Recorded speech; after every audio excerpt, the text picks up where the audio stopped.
Hello दोस्तों, मैं हूं Shubham from लर्नो hub, the free learning platform जहां पर आप फिजिक्स, केमिस्ट्री, मैथ्स, बायोलॉजी सब कुछ पढ़ सकते हो absolutely for free at learnohub.com। तो चलो शुरू करते।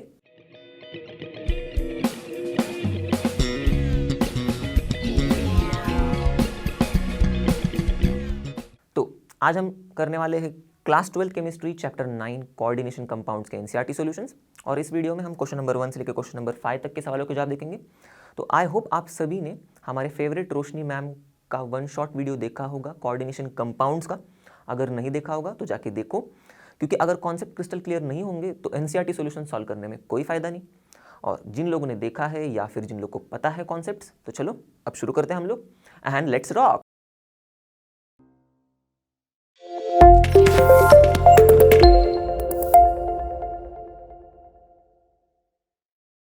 चलो तो देखते हैं पहला सवाल। Explain the bonding in coordination compounds in terms of Werner's postulate. तो वर्नर ने, हमें पता है कि कई सारे कोऑर्डिनेशन कंपाउंड्स के ऊपर एक्सपेरिमेंट किया, स्टडी किया, और उसके बाद उन्होंने कोऑर्डिनेशन कंपाउंड में बॉन्डिंग कैसी होती है ये बताने के लिए कुछ पोस्टुलेट्स दिए उनकी थियोरी में।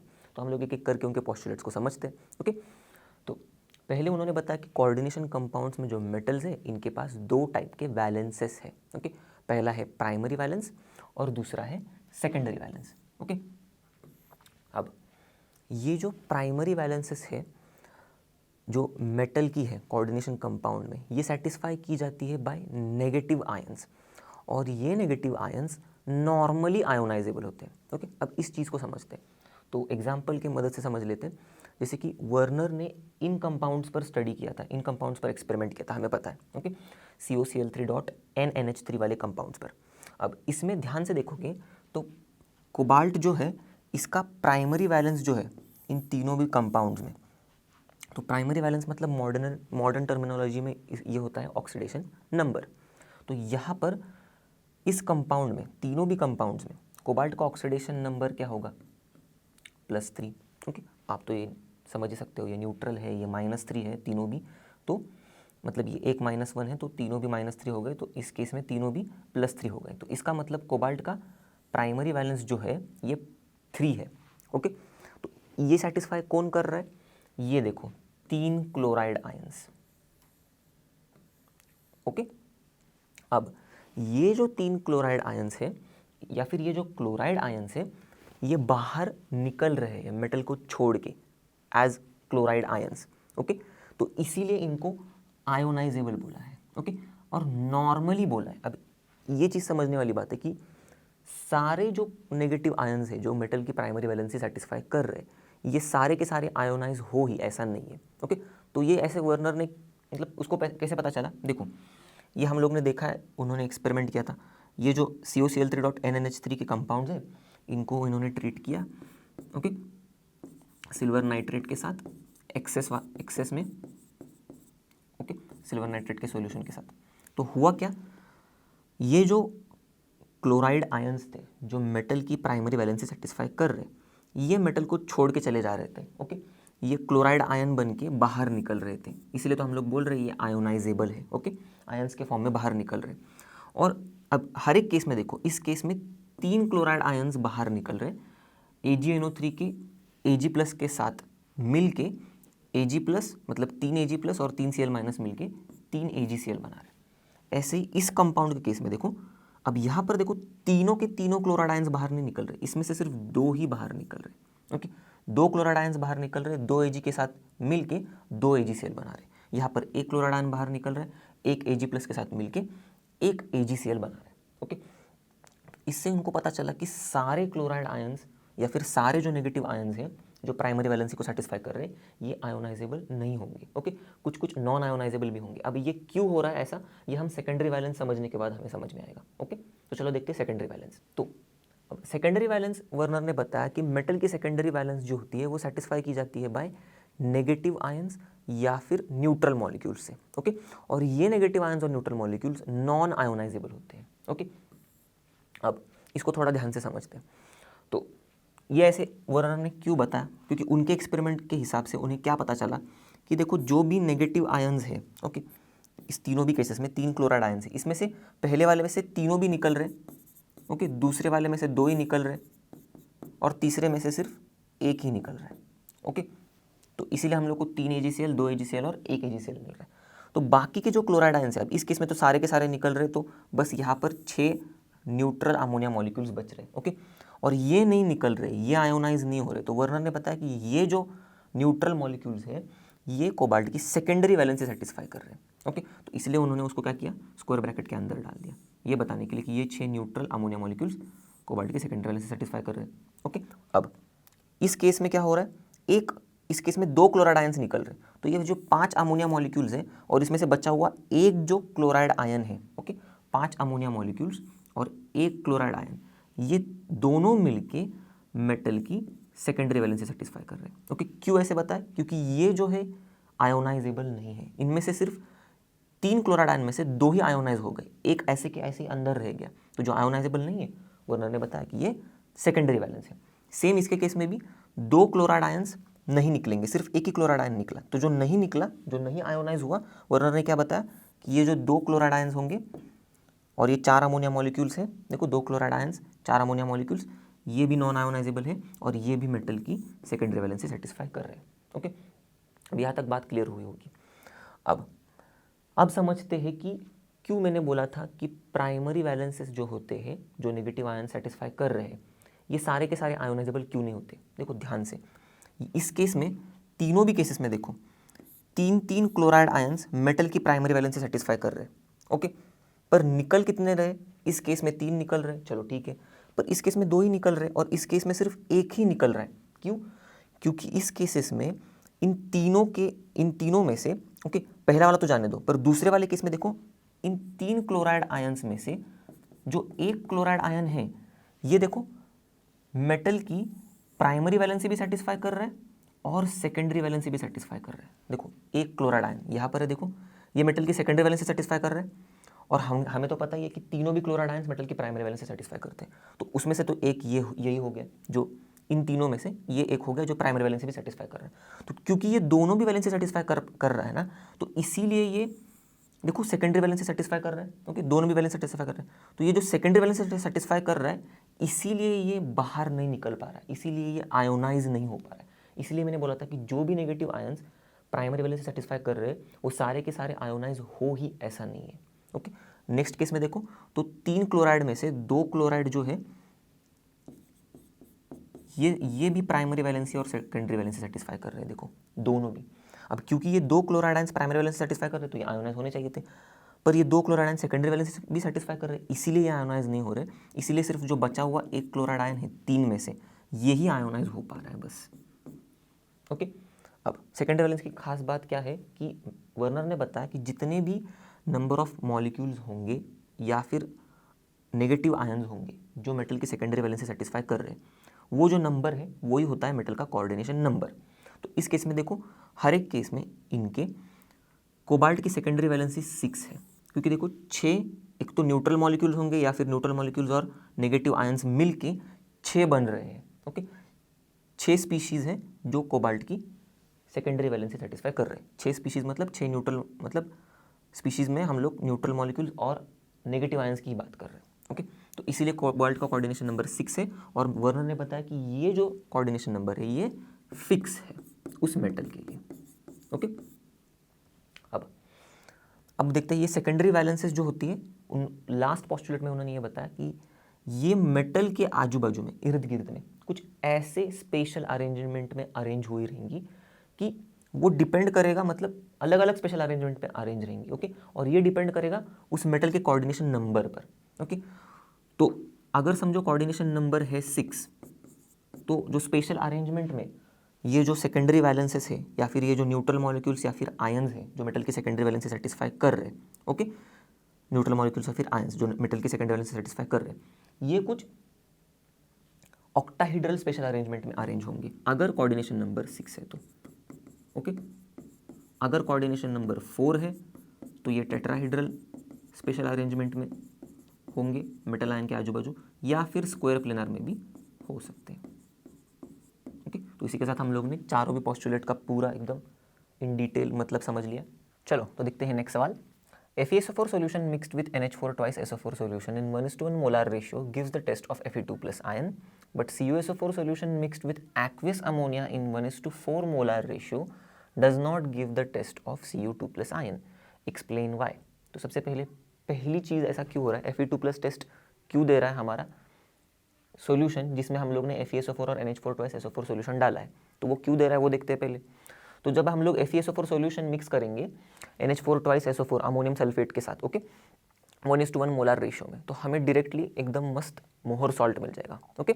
और ये जो मोहर सॉल्ट होता है ये डबल सॉल्ट होता है, ओके, क्योंकि दो सॉल्ट से बन रहा है ना, देखो, तो इसलिए डबल सॉल्ट।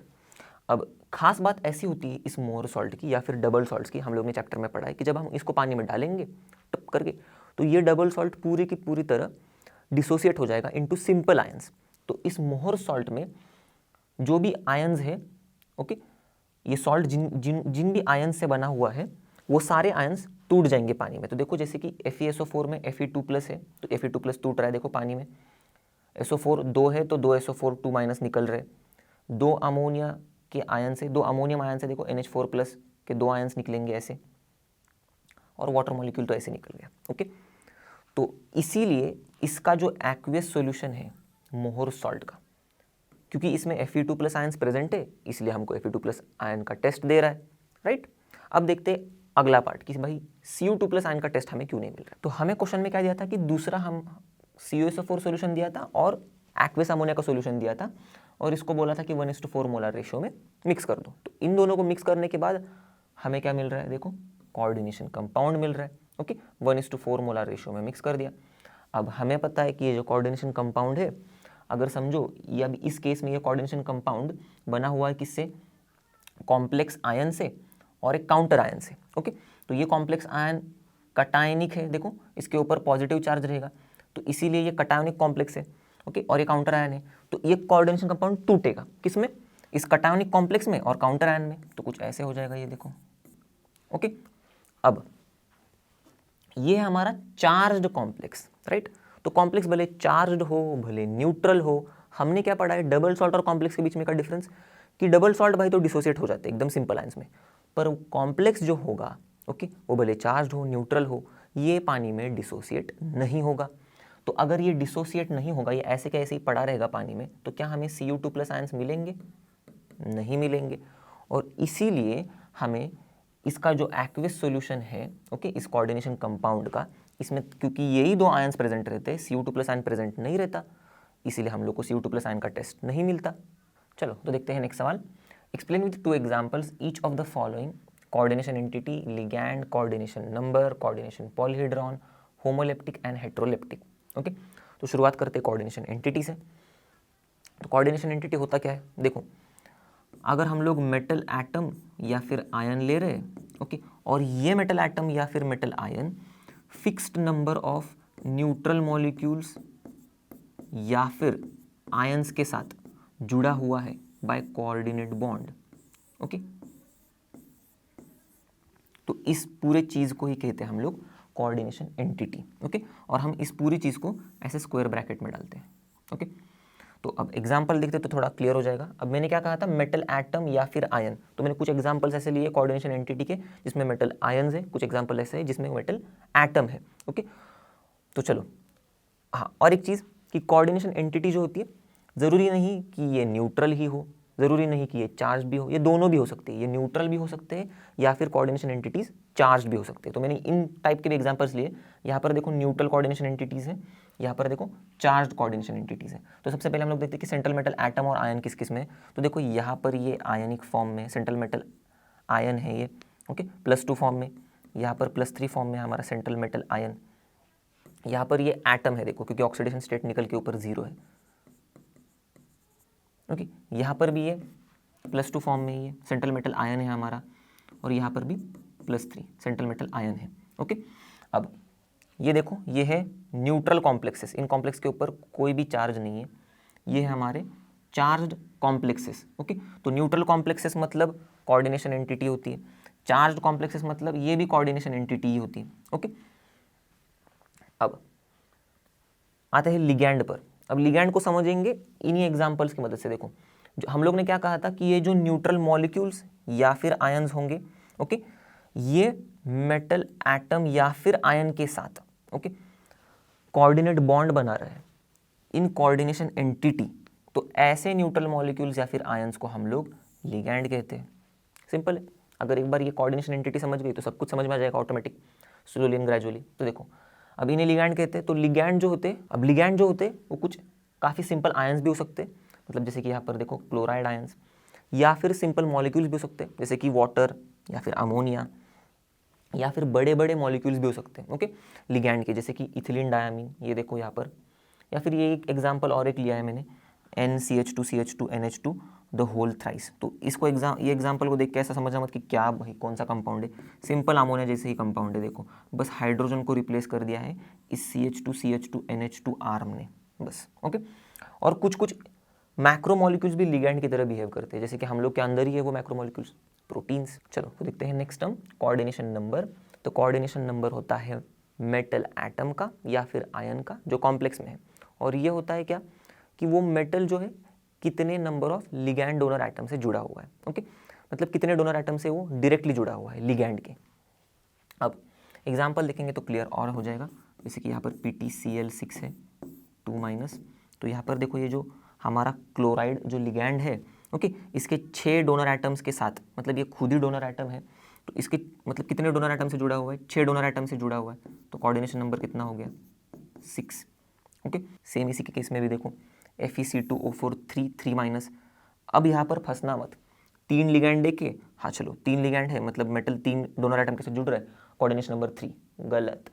ध्यान से देखना ये लिगैंड कौन सा है, ये डाइडेंटेट लिगैंड है, इसके पास खुद के पास 2 डोनर एटम होते हैं, एक लिगैंड के 2 डोनर एटम मतलब 3 लिगैंड के 6 डोनर एटम हो गए, तो ये जो Fe है 6 डोनर एटम के साथ कोऑर्डिनेट बॉन्ड बना रहा है, जुड़ रहा है 6 डोनर एटम से, इसीलिए इसका कोऑर्डिनेशन नंबर होता है 6 ओके। सेम होगा इसके साथ भी ओके, ये भी डाइडेंटेट लिगैंड होगा, तो कोबाल्ट का भी कोऑर्डिनेशन नंबर 6 ही होगा, क्योंकि यहाँ पर देखो 3 लिगैंड है, हर एक के पास 2 डोनर एटम, एक लिगैंड के पास 2 मतलब 3 लिगैंड के पास 6 डोनर एटम, सेम कहानी, और 6 डोनर एटम है मतलब कोबाल्ट 6 डोनर एटम के साथ कोऑर्डिनेट बॉन्ड बना रहा है, तो इसका मतलब कोबाल्ट का कोऑर्डिनेशन नंबर जो है वो भी 6 हो गया। अब इनमें से किसी एक का हम लोग स्ट्रक्चर देखते हैं तो थोड़ा और अच्छे से समझ में आएगा, तो यहाँ पर देखते हैं, चलो ये है Fe, तो ये C है ओके, इसके ऊपर माइनस चार्ज है,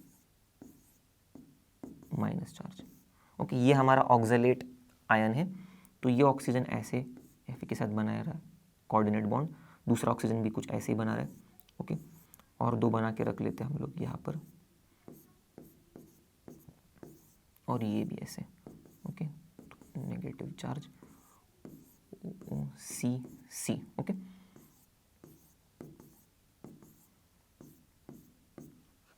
तो कुछ देखो 1 2 3 4 5 और 6 डोनर एटम्स लिगैंड के ओके। तो अब क्लियर हुआ रहेगा आपको, ऐसे ही इसका भी स्ट्रक्चर देखोगे बना के तो सेम ऐसे ही स्ट्रक्चर आएगा, और तब भी ऐसे समझ में आएगा कि देखो इनका कोऑर्डिनेशन नंबर, इसका भी कोऑर्डिनेशन नंबर 6 ही होगा ओके। चलो देखते हैं कोऑर्डिनेशन पॉलीहेड्रॉन क्या होता है। तो लिगैंड का जो स्पेशल अरेंजमेंट होगा मेटल एटम या फिर आयन के आजू बाजू में, उसी स्पेशल अरेंजमेंट को हम लोग बोलते हैं कोऑर्डिनेशन पॉलीहेड्रॉन ओके, स्पेशल नहीं स्पेशल अरेंजमेंट को।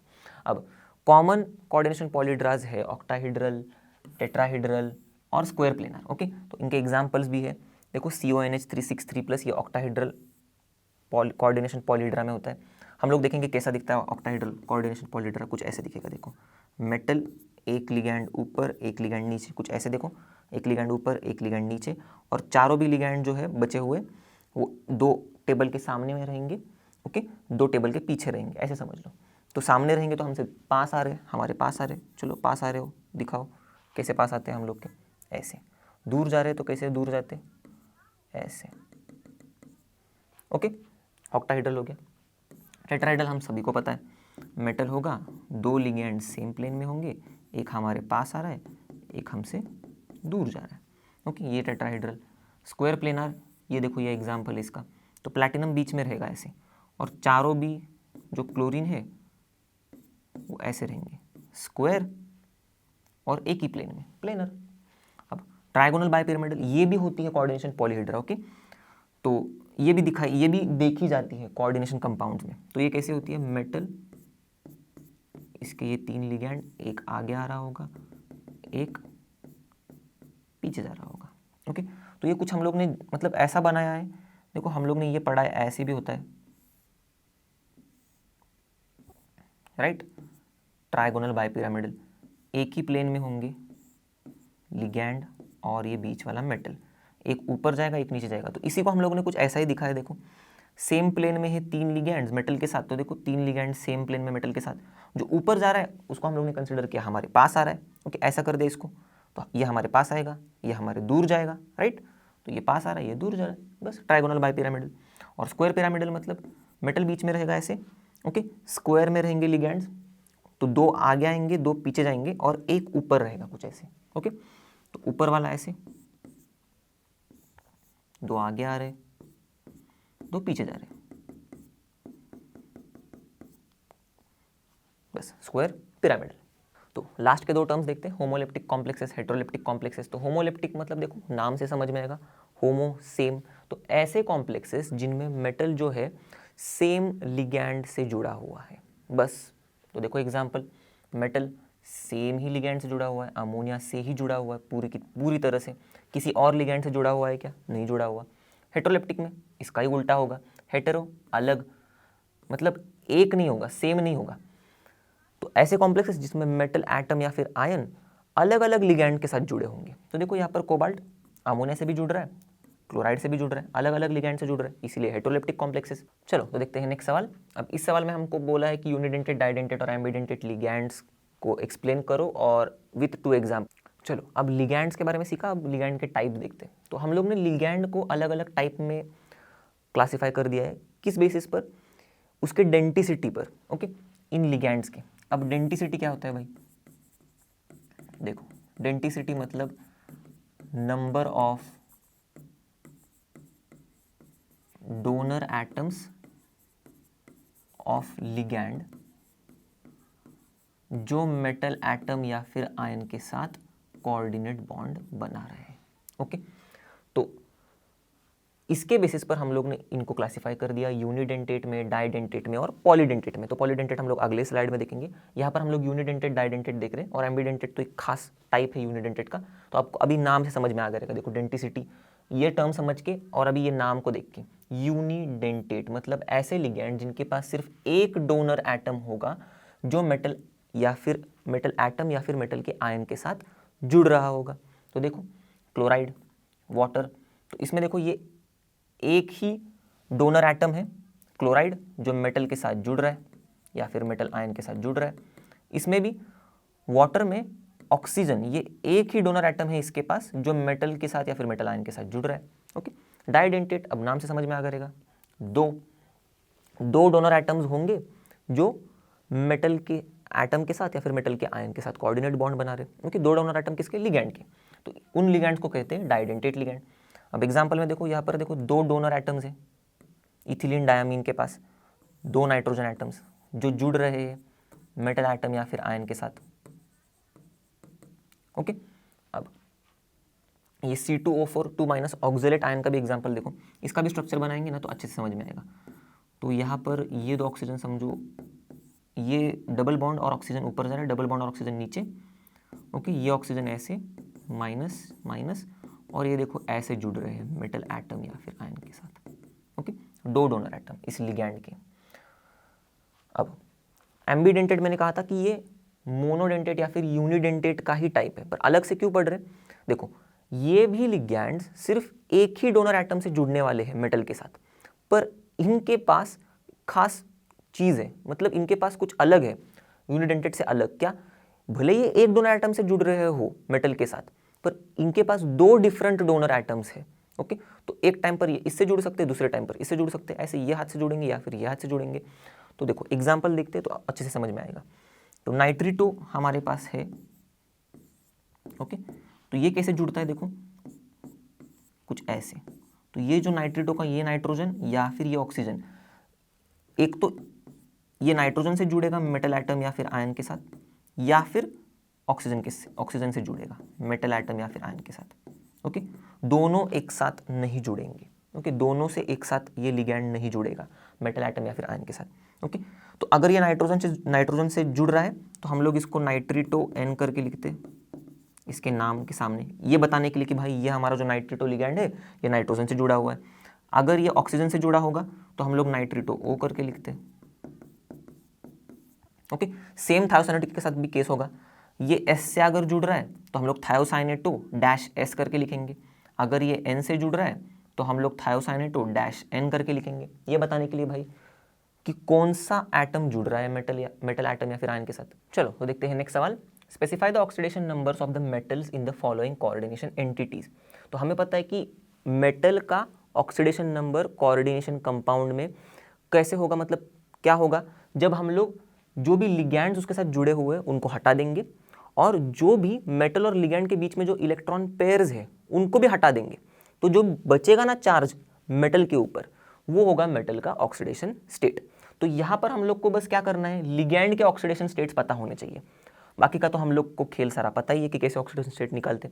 तो अभी मैं यहाँ पर लिख देता हूँ कि ये जो वाटर है हमें पता ही है ये चीज़, अमोनिया है और ये जो इथेन 1,2 डायमीन है। ओके, ये तीन लिगैंड्स न्यूट्रल होते हैं तो इनके ऊपर का चार्ज 0 होगा, तो ऑक्सीडेशन नंबर 0 है। और वैसे ही साइनाइड यहाँ पर है क्लोराइड वाला, राइट, और ब्रोमाइड भी है हमारे पास। तो ये सारे जो आयन्स हैं इनके ऊपर -1 चार्ज होता है, तो इनका ऑक्सीडेशन स्टेट है -1। तो हमें बस इसमें अब ऑक्सीडेशन स्टेट पता चल गया है तो हम लोग इसमें वैल्यू डालेंगे और ऑक्सीडेशन स्टेट फटाफट निकल सकते हैं। तो देखो water neutral 0, cyanide -1, ethane 1,2 diamine ये हो गया 0, राइट। तो यहाँ पर अंदर तो -1 ही है, ये बाहर जाएगा तो हो जाएगा +1, तो +2 +1 हो जाएगा +3। तो कोबाल्ट का क्या हो गया ऑक्सीडेशन स्टेट इस कंपाउंड में +3। सेम ये ब्रोमाइड का -1 तो 2 है तो हो गए -2, यहाँ पर 0। ओके, तो ये -2 बाहर जाएगा तो क्या होगा +2, +1 +2 फिर से +3, तो कोबाल्ट का यहाँ पर भी +3 है। चलो PtCl4 2 माइनस में देखते हैं, -4 होगा अंदर, बाहर आएगा +4 हो जाएगा, -2 +4 हो जाता है +2, तो प्लैटिनम का +2। फिर K3FeCN6, अब यहाँ पर थोड़ा सा दिमाग लगाना है, क्या बस इतना ही समझना है, K3 है तो ये हमारा कटायन है, ये अनायोनिक कॉम्प्लेक्स आयन बन जाएगा फिर अपना, तो इसके ऊपर जो चार्ज होगा वो नेगेटिव होगा। तो कितना नेगेटिव होगा ये कैसे समझ में आएगा, कितने पोटेशियम के आयन्स जुड़े हुए, तो 3 पोटेशियम के आयन जुड़े हुए, हर एक पोटेशियम के आयन के ऊपर +1, तो 3 के ऊपर +3, इसके ऊपर +3 तो इसके ऊपर आ जाएगा -3। तो इसका चार्ज अब अभी अपने को पता चल गया। अब पता है हमें कि साइनाइड का होता है -1, तो 6 साइनाइड मतलब क्या हो गया -6, -6 बाहर तो हो जाएगा +6, -3 +6 +3, तो यहाँ पर अपना Fe का ऑक्सीडेशन नंबर है +3। फिर CrNH3 थ्राइस Cl3, तो यहाँ पर होगा -3, टोटल चार्ज 0 ही है बाहर। ओके, ये भी होगा अमोनिया 0, न्यूट्रल है, तो ये -3, इसका क्या होना चाहिए फिर +3, हम इतना तो पता है, इतना तो डायरेक्ट बता सकते हैं अपन। तो यहाँ पर क्रोमियम का कितना हो गया +3। तो इसी के साथ हम दोस्तों इस वीडियो के एंड तक आ गए हैं और इसके बाद वाले सवाल हम करेंगे नेक्स्ट वीडियो में। और आई होप आपको बहुत मज़ा आया होगा, समझ में भी आए होंगे सारे सवालों के जवाब हमने जो अभी तक देखे।